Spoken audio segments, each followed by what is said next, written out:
Alors, on va essayer de corriger donc l'activité 5 sur la carboglace et le fer. Donc, c'est pour les premiers renseignements scientifiques. Pour faire la suite sur le cours, donc sur les cristaux et cristallographie qu'on a essayé de commencer, d'accord, un petit peu en amont.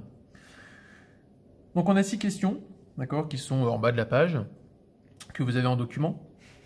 Et donc l'idée, c'est donc sur l'activité, d'accord, en associant 2 documents à la fois, document 1, document 2, le 3 et le 4, de travailler donc premièrement sur la carboglace, ensuite sur le fer, avec donc le calcul donc des paramètres de maille, des multiplicités. Donc on va essayer de revoir un petit peu toute la partie cours, d'accord, sous la forme de l'exercice. À la première question, on demande en supposant que la carboglace cristallise selon un CFC, c'est-à-dire un cubique face centré, le nombre de molécules qui sont dans la maille.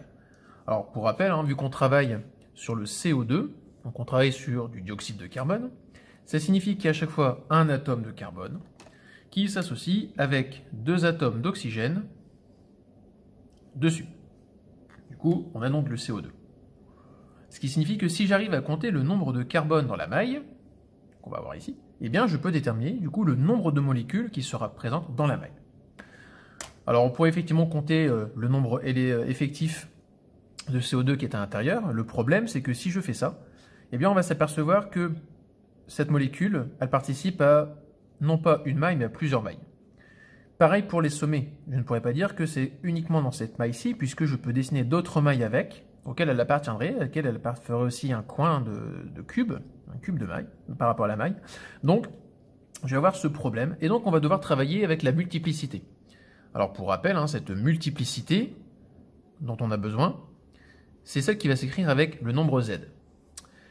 Z, pour formule, c'est la somme donc, du nombre d'éléments qu'on va avoir, qu'on multiplie, par la correspondance spatiale.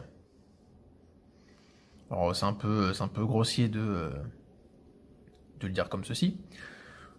On va prendre l'exemple, d'accord, sur le carboglace en refaisant une maille assez rapidement, succincte. Voilà, on a une maille qui est dessinée. Sur cette maille, on sait que on a des carbones qui occupent à chaque fois un sommet. Si on occupe un sommet, nous avons donc, déjà au premier abord du calcul, 8 éléments. Mais chaque élément participe à combien d'espace? Eh bien, puisqu'on est donc sur un élément en 3 dimensions, on participe à 1/8 de la sphère qui est capable d'être dessinée dans la maille. Plus quoi? Bien plus les éléments de carbone qu'on a laissés de côté, alors on le voit sur le dessin de gauche, c'est-à-dire que ce sont ces éléments de carbone qui vont occuper à chaque fois la face d'un cube, d'une maille. Et donc, puisque je suis au milieu de la face, donc on a dit effectivement dedans qu'il y avait 6 faces, donc il y a 6 éléments. Chaque élément donc, participe à 2 mailles. C'est un petit peu comme une main, la face, avec ici moi mon alliance, qui serait donc l'atome de carbone. Quand je la mets en plan, eh bien mon alliance, elle participe à 2 mailles, elle participe à 2 espaces différents, l'espace de gauche, l'espace de droite. Donc, effectivement, je participe à 1/2.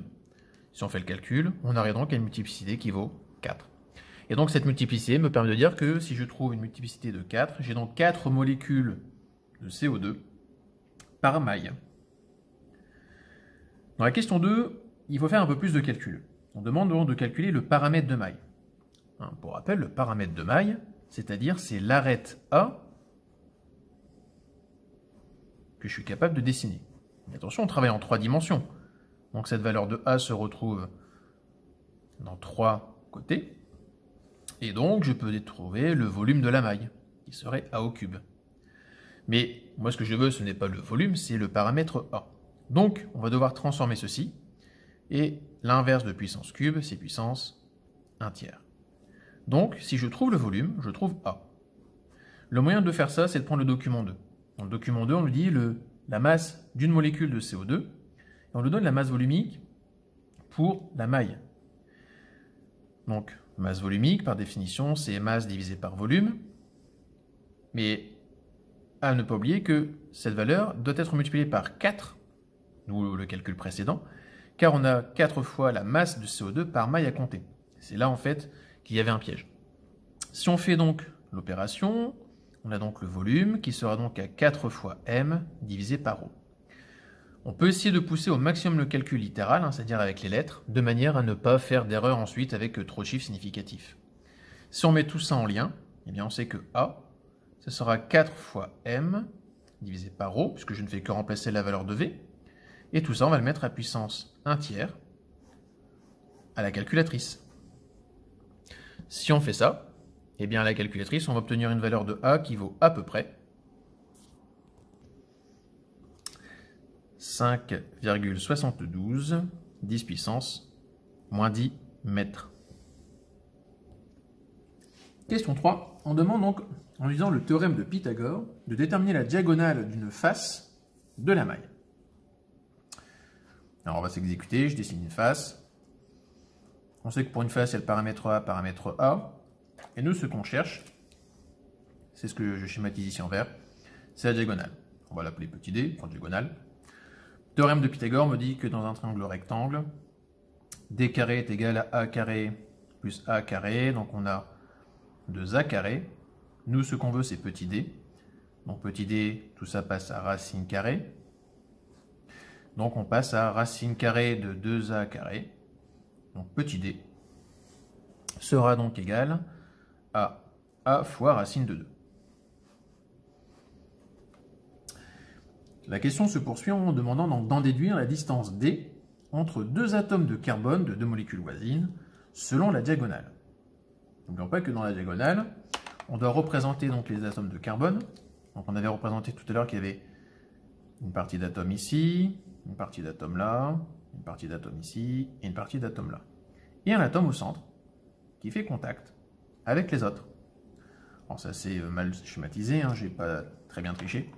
Mais on s'aperçoit que sur la diagonale, petit d, on partage 1, 2, 3, 4 rayons. 4 fois R. Nous on a besoin à l'intérieur donc de la distance d qui sépare donc les deux rayons. Donc nous ce qu'on veut c'est que grand D soit égal à petit d divisé par 2 est égal à a racine de 2 divisé par 2.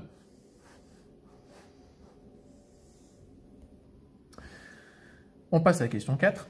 Donc déterminer Z dans la formule du composé FeCl si tous les sites octaédriques sont occupés par des atomes de carbone. Donc les sites octaédriques sont symbolisés dans l'espace ici. C'est-à-dire qu'on va occuper le milieu d'une face dans le site octa. Octaédrique parce que du coup on peut avoir un octogone. Si on regarde bien donc ce qu'il y a, on va donc déterminer que à chaque fois je peux avoir un carbone par demi-face, par tout moins par face. Donc si j'ai 6 faces, ça va m'impliquer que je vais avoir 6 carbones. Mais attention, ces 6 carbones, ce sont donc les 6 carbones pour la détermination comme totale visuelle. Donc on va devoir utiliser aussi la multiplicité.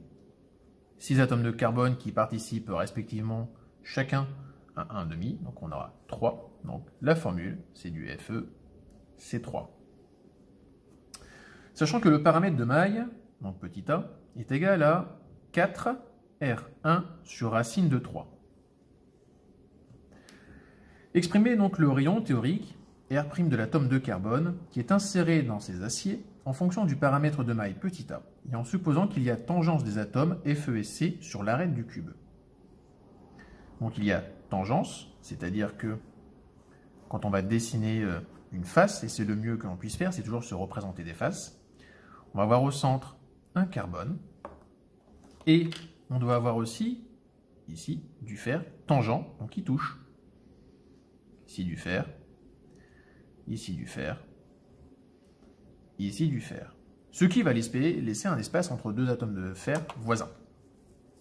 Donc le paramètre de maille petit a nous est donné, il est ici. Le rayon R' de l'atome de carbone, eh bien cet atome de carbone, il est ici. Donc c'est-à-dire que R', c'est ce que j'essaye de symboliser ici avec ma double flèche noire. On connaît le rayon de l'atome de fer puisqu'il est ici et que je n'ai que 1 quart de mon disque de fer représenté. Donc ici j'aurai R1.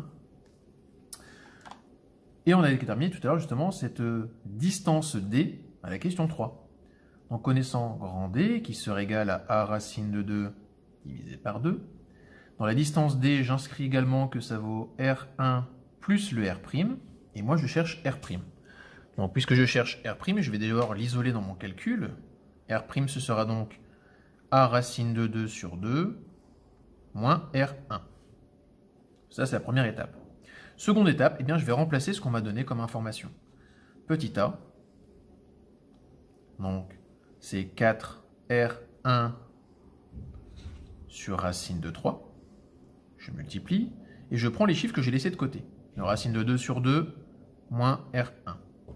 Donc on peut tout mettre en facteur si on a envie, si on est plus à l'aise avec les mathématiques, sinon on peut laisser sous cette forme-là.